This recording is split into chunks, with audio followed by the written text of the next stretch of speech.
As it says there, I'm going now to talk about hacking and auditing LoRaWAN networks. First of all, I want to thank the organization for having accepted this research.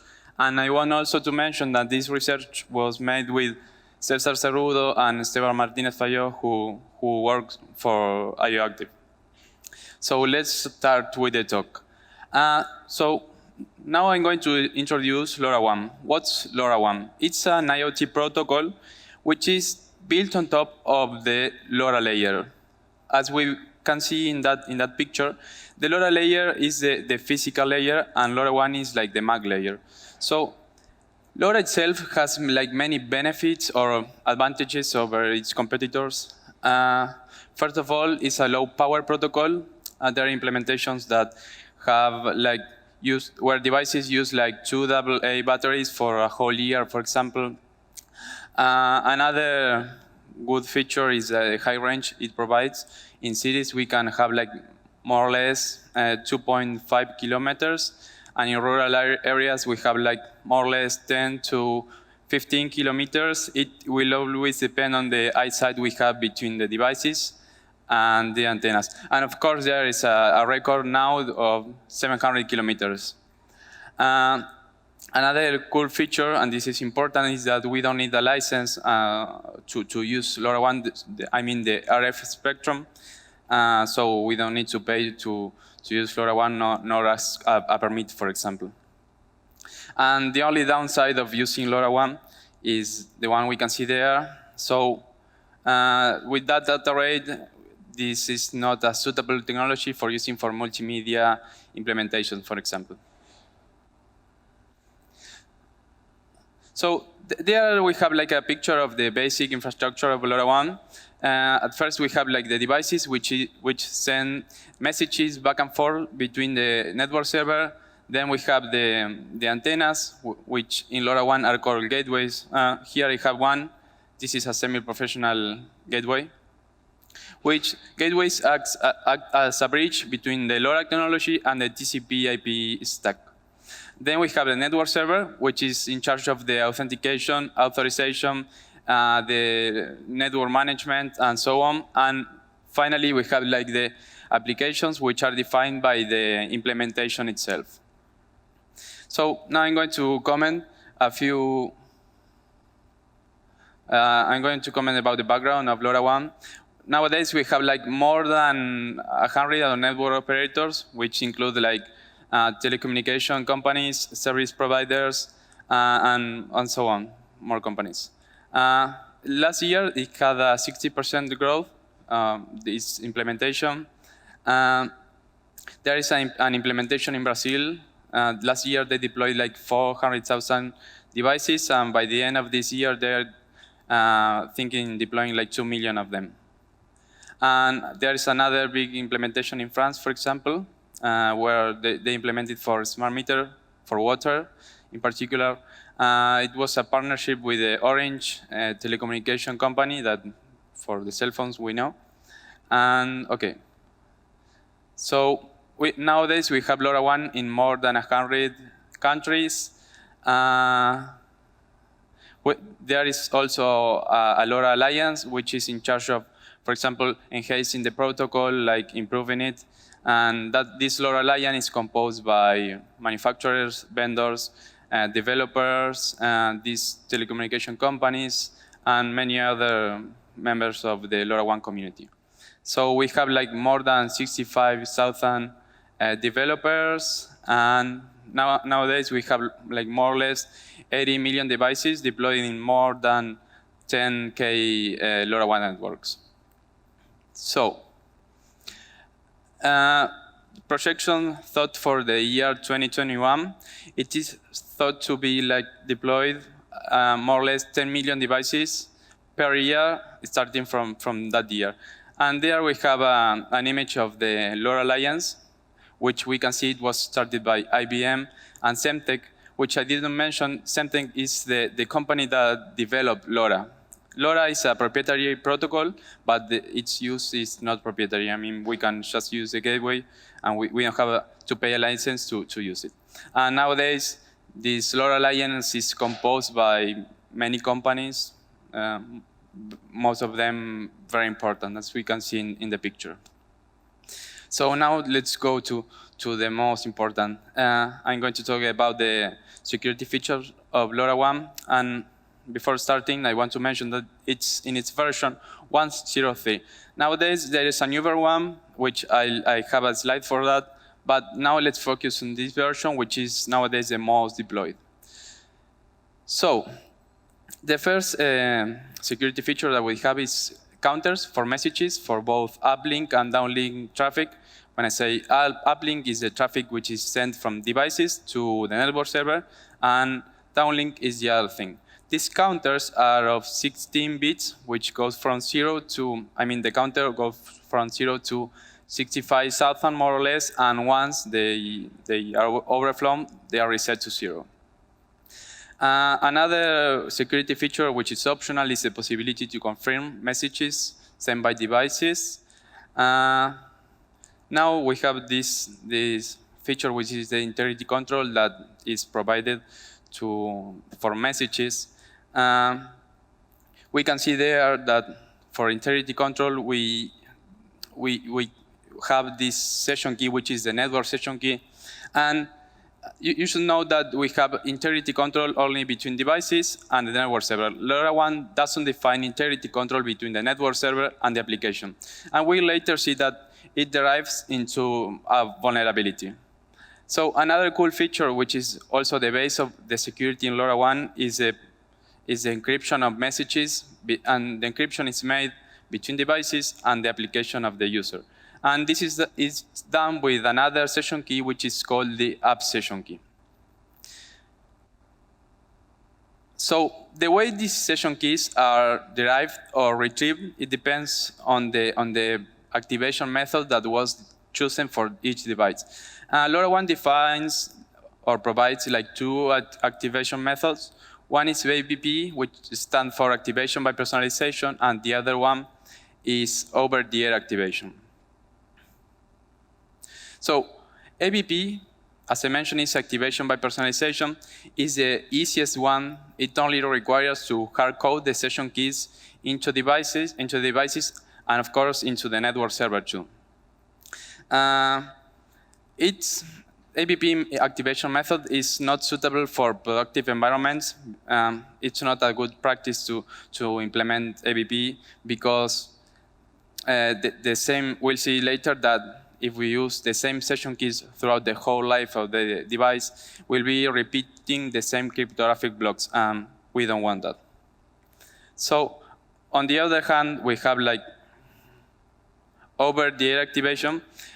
And in this method, session keys are generated dynamically each time the devices are reset. So, and these session keys are retrieved by a procedure which is called the join procedure, which we can see as a handshake between the device and the network server. And the base of this join procedure is the app key, and this key is the one that's hard-coded into the device and into the network server. And session keys are derived using this app key. So the join procedure is started by the device, as we can see there, which sends a join request message, where it travels many data, but the most important are the ones shown here. One is the device identifier, and the other one is the dev nonce, which nonce means number used once. So this dev nonce is used to avoid replay attacks, for example. It's a random number that's generated once per join. So once the network server receives this message, first of all, it checks that the device is properly part of the LoRaWAN network and so on. And then it replies back with a join accept message. And in this join accept message, we have like many data too, but the most important are these. One is the device address, which is an identifier that the device will use throughout the whole session. While the session keys are still valid. The other one is the app nonce, which is the same as the dev nonce, but this one is generated by the network server.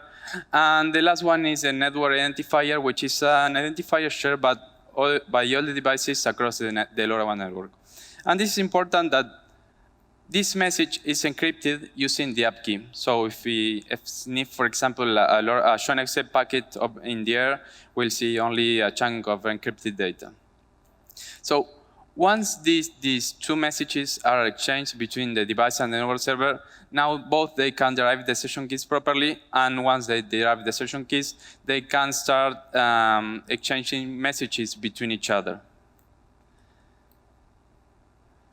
Now I'm going to explain a little bit more about the integrity and the confidentiality in LoRaWAN, which are the base of its security.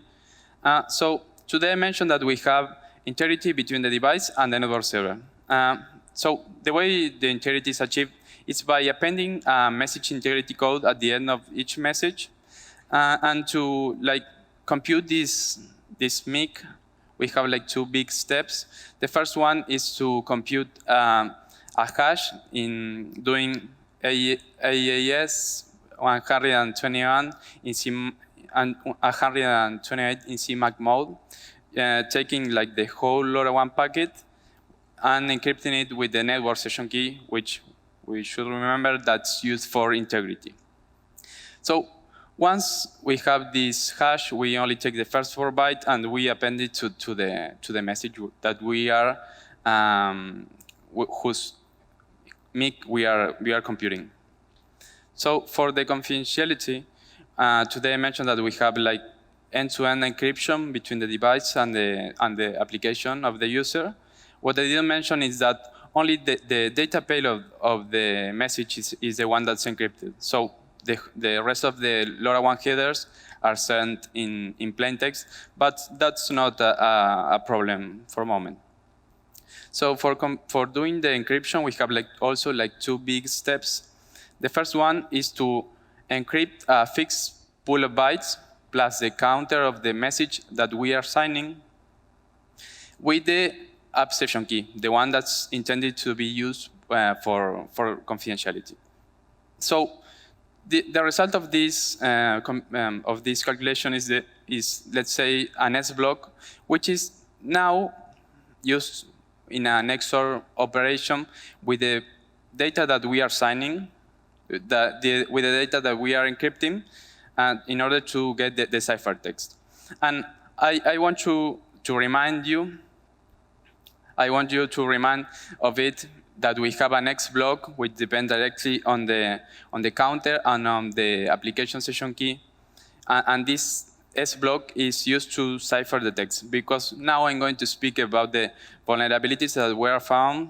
There's plenty of material on the internet, and we'll see that the use of this S block may derive into a vulnerability. So the first vulnerability that we have is a replay attack, and this vulnerability is done in the scenarios where we have a device whose counter was overflown and was reset to 0. And in that moment, let's suppose that the device doesn't regenerate the session keys. So if the device doesn't regenerate the session keys, we'll be reusing the same S block, which you should remember that depends on the app session key and on the counter. So the counter is going to be reused from 0 to 65,000 again, and the app session key remains the same. So we'll be reusing the same S block. So this allows an attacker that could have captured a bunch of messages to replay one of them, which would take 2 effects on the network server. The first one is that the network server would be accepting previous data as if it were generated now, because it has a valid crypto. And the other effect it will be a denial of service into the device. And this is because a definition of LoRaWAN which says that network servers must only accept messages with a higher counter than the last message that was received. So putting this in practice, let's suppose that we have a device with the counter number 10. We as attackers, we have captured a message with the counter number 100. So we now replay this message, and the device now will have to send like 90 more messages until the server restarts to accept messages from the device. Another vulnerability which is derived or related to this same problem, that session keys aren't regenerated when the counter is reset, is the eavesdropping, which allows an attacker that has captured a bunch of messages and has a little bit of knowledge on the application payload to start to guess certain bits and thus to decrypt the whole application payload. So the third vulnerability is the bit flipping, which is related to what I mentioned today, that LoRaWAN doesn't define integrity between the network server and the application of the user.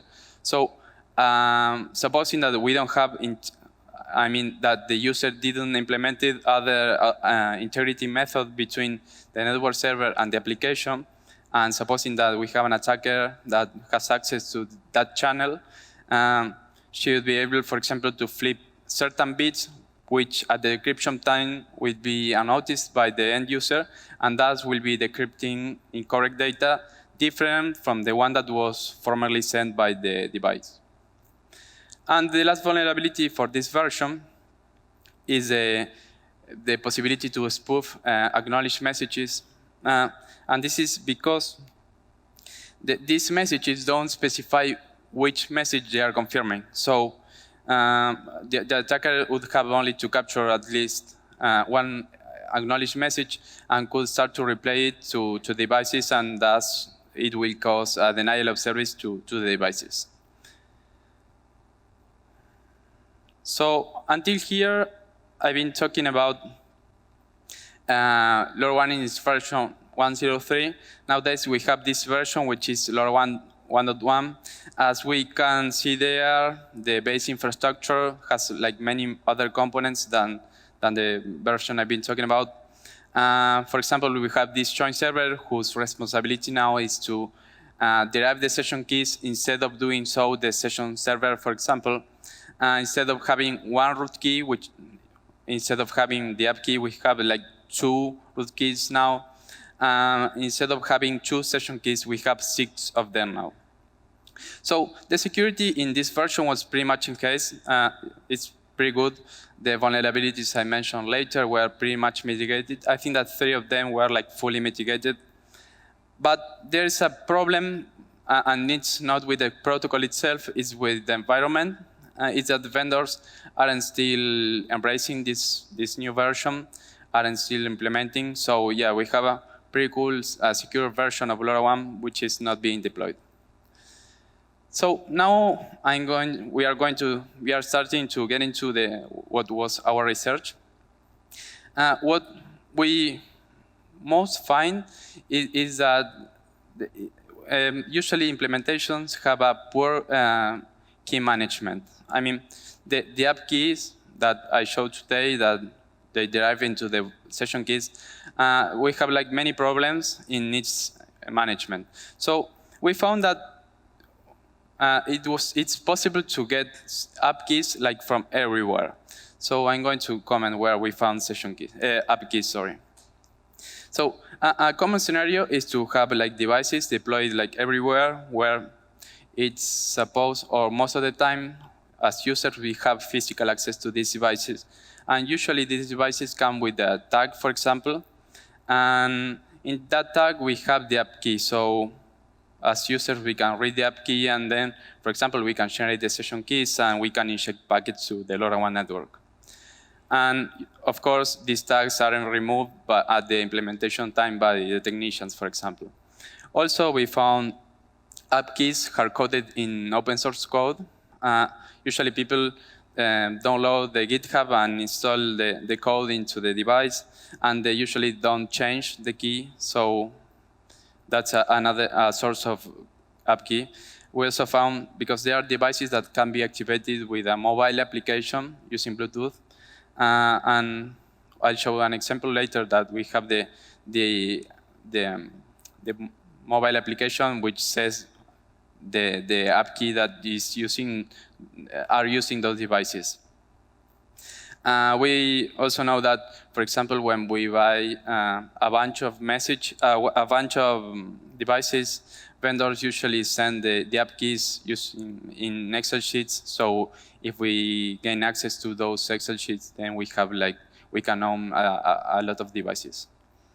And we have also seen people saying, okay, I have this device, and I try to use this app key, and I can't connect it. So yeah, people is just divulging their keys on the internet in support forums, for example.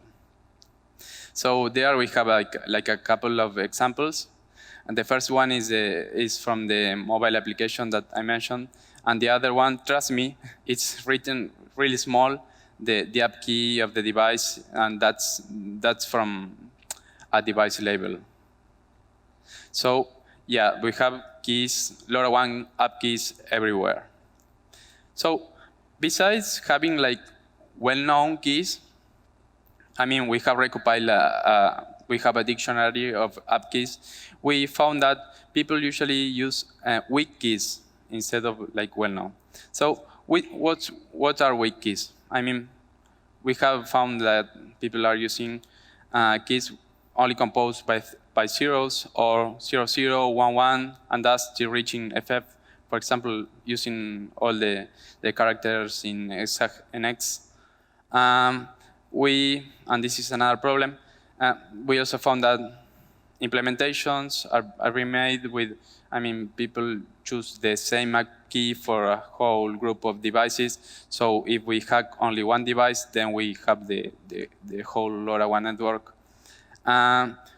We have also seen that people choose or derive the app keys using the combination of this data, which is, this data is public and is sent in every issue request. So yeah, we can try to combine those data, for example, to form an app key, and then we can try to crack a join procedure using that app key. And besides these weak keys, we found many vendors, not all of them, that don't allow you to change the app key. So if our device got hacked, the only possible solution is to or hack the device to change the key, or to trash it, because yeah, your device got compromised, and yeah, you won't be able to use it. So besides all these key management issue, we have detected another threats for LoRaWAN, and the first one is that given the features of LoRaWAN, we have the possibility to sniff packets from many kilometers away. As I mentioned, in the city, we have like a 2.5 kilometers range. So if we get like a gateway of this, we can start to sniff packets. And last, like 2 months ago, we saw a new that like gateways in space were being developed. So this raises the threat, because we can, for example, would be able to sniff packets from the space. Another threat is the possibility to crack app keys using, I mean, it's enough to capture a join request and a join accept to start cracking the app key, and this can be done offline. And even though the newer version has one more app key, we can still crack one of them, and that's at least a denial of service into the LoRaWAN network. So as I mentioned today, the possibility to steal the key is a big issue in LoRaWAN, at least for when we have physical access to devices, and that's really common. So we can, for example, reverse engineer our device and steal the key. We can also steal the key through Bluetooth, because many devices use Bluetooth low energy, which is known for like many authentication. I mean, authentication is not defined by Bluetooth low energy. So yeah, we can just harness this problem and get the app key, for example. Also, if we hack the manufacturer or the vendor or the telecommunication company or the technicians, or if we hack the network server, we'll be able to get a lot of app keys too. So in short, the denial of service and the possibility to inject data, fake data into LoRaWAN network is one of the biggest problems or threats, which sometimes or most of the time can be detected unless you are using a software to detect these attacks. And this last scenario that it was like we have been thinking about it like this last month, because LoRaWAN offers you the possibility to update the firmware of the devices over the air using LoRaWAN. So what could happen, for example, if we take advantage of that mechanism, we can, for example, instead of inject the firmware, we can inject a ransomware, and that's something we are thinking about. So when we started this research, of course, we had to read the protocol and so on, and we started to see which tools were available to us, like to start to pen test, for example, an open source network server or other LoRaWAN infrastructure, and we realized that there was nothing. So someone who has to do an audit, for example, would have to do everything from scratch as the same as we did. And for example, if you have a LoRaWAN network, you can't know if the keys that you are using are well known or are non-random or many other things. And you can, for example, detect if someone is attacking you, and what's worse, you can detect if you are already compromised. So then we came with the idea of like we came up with the idea of starting like tools for auditing LoRaWAN. This all started with the offensive part. So at the start, we made a set of Microtools, which were written in Python, in order to pen test the LoRaWAN infrastructure. So with these tools, we can sniff traffic using these gateways. We can spoof traffic in the case we obtain the app key, and so we can generate the session keys, and we can fast traffic. We can send it to the LoRaWAN server using our computer. We can crack the keys, as I mentioned today, using the join request and the join accept. And so once we had this set of Microtools to pen test the LoRaWAN infrastructure, we posted the idea, okay, so what can we do to detect, for example, an attack? So first of all, we needed to collect the data, to collect LoRaWAN messages. So we developed a set of messages collectors from different infrastructures or for different network servers. We can get, for example, LoRaWAN packets from this LoRaServer.io network server, which is a well-known open source network server. We can get LoRaWAN packets using this gateway, for example. So we had to adapt many collectors to different formats in order to save them to the database. And what's more important, with more or less 100 Python lines, someone will be able to generate their own collector. So once we had these collectors and we had a lot of messages into our database, we started to think what checks could we do to, for example, detect an attack. So now these tools offers the possibility to detect join replays attacks. We can detect, for example, ABP activated devices, which is the activation method that is not recommended for productive environments. We can also look for well-known keys using this dictionary that I mentioned, or non-random keys by cracking the keys. We use this dictionary, and we also generate on the air more or less 2,100 keys. Yeah, it can be modified. We are looking just for certain patterns. We can also detect duplicated sessions. If someone generates or derives. Let's suppose that someone stole the app key and generated the session keys, and it's now injecting packets into our LoRaWAN network. So now we have like a duplicate session, and we can detect that. And we can detect, or we can audit something as simple as like telling how many devices are sending data into our LoRaWAN network.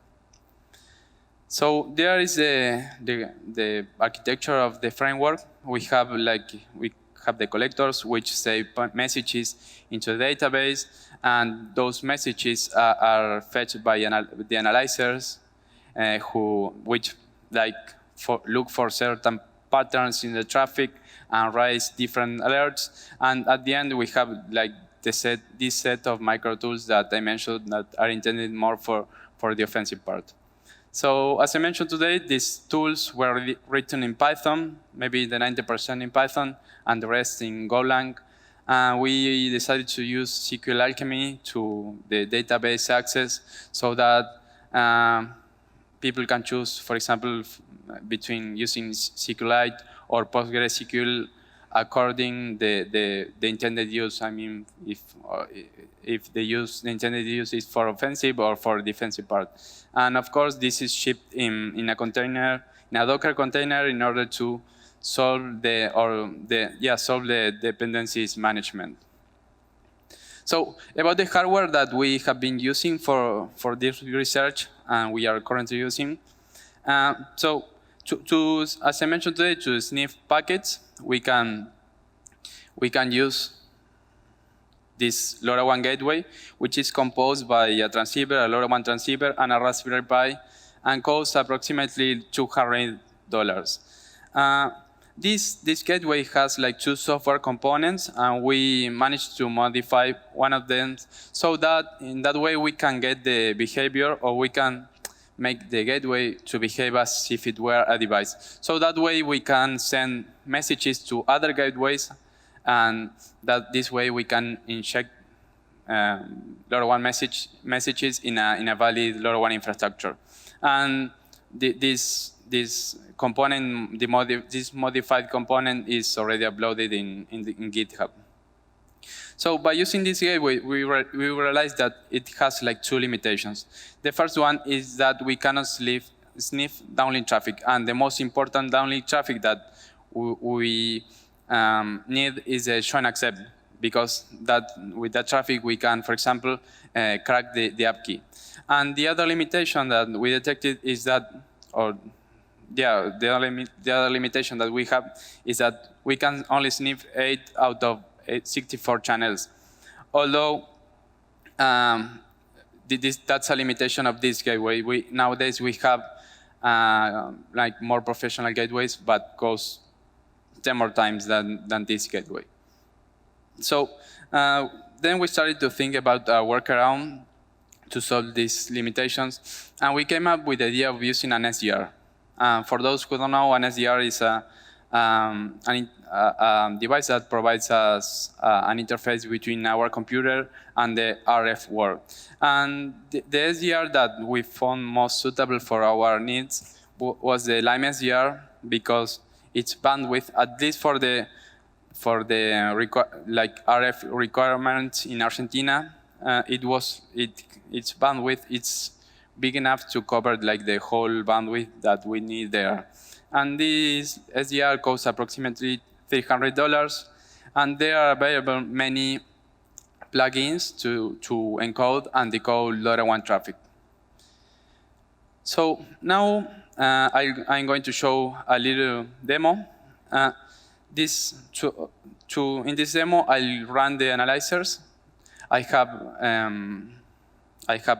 traffic which was captured in our environment, and so this traffic is like in normal operations, and we then injected like messages. I mean, let's suppose we stole the app key and we generated the session keys, and we now injected a few packets, and let's see how we were able to detect these injected packets.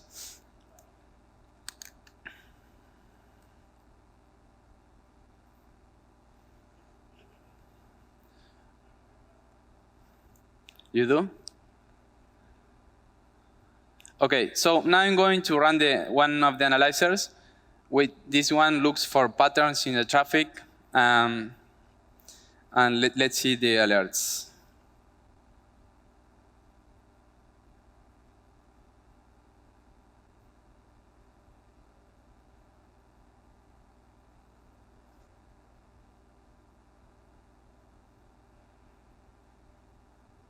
So, for example, there it detected that a dev nonce, the nonce that is generated to avoid replay attacks, was repeated. So, and this way we can infer that someone was trying to generate a showing procedure using like the device identifier.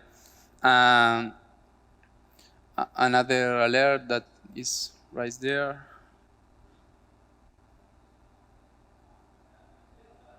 So this alert, for example, it says that it received a smaller counter for that device address. So this way, for example, we can infer that someone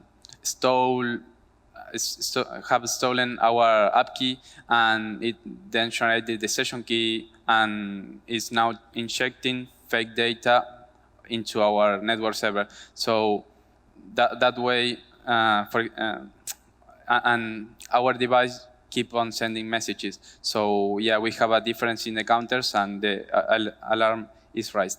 So now I'm going to run the brute forcer on the traffic. We can we can run both analyzers at the same time.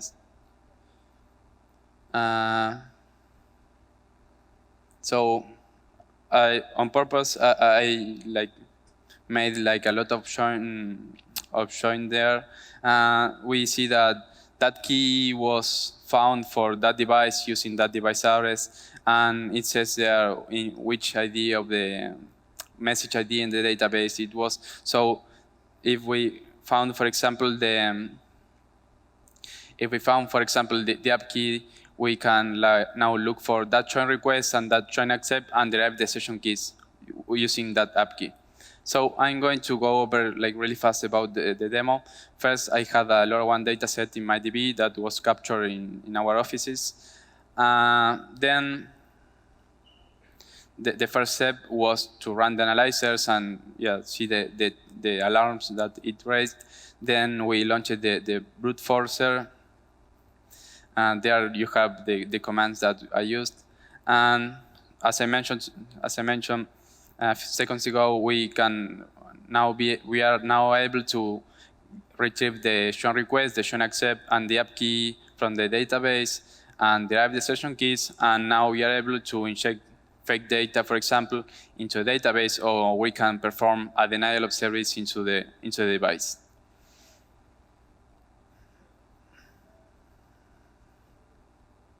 So about the attack scenarios that can be, we can have, for example, it's really common to have LoRaWAN devices that measure or sense different data. Let's suppose, for example, that we have a device that is sensing CO2 in a room, and let's now suppose that the CO2 levels in that room raised, and now we spoof the data that is sending the device so that we can fool the server, and the server never rise the CO2 alarm, for example.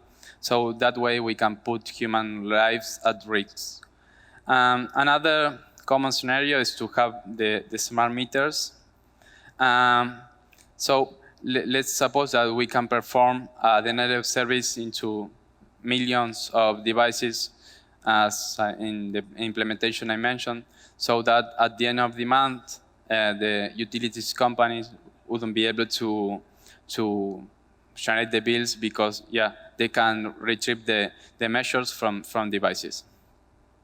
So about the solutions that we see that are possible, we can divide them in the key management and in active methods. So related to key management, we can use this secure element, which is a chip that we can stick into the device. And so this secure element, or if we use the secure element, we can, for example, say store the app key in there. We can perform the crypto operations with that element. But the only downside of the secure element is that it's costly. And it's not, maybe buying a secure element is not acceptable for many implementations. Then we can do something really simple as replacing the keys that the vendors gives us. We can, or we must also change the keys, use different keys for different devices, so that if we have one device hacked, we don't have like the whole LoRaWAN network hacked. And as I mentioned, the other possible solutions are more related to active stuff. So the first thing that we should do is to audit our LoRaWAN network, looking for well-known app keys or old version of LoRaWAN and so on. And the other thing that we can use is to use third-party software in order to monitor actively the LoRaWAN traffic. So the framework, as I mentioned, it's already uploaded in GitHub. You can download it and you can play with it. If you have any question, you can text us, or if you want to contribute or to write a collector, you can text us and we'll be happy to help you. So that was my presentation, and thank you so much for listening. Thank you.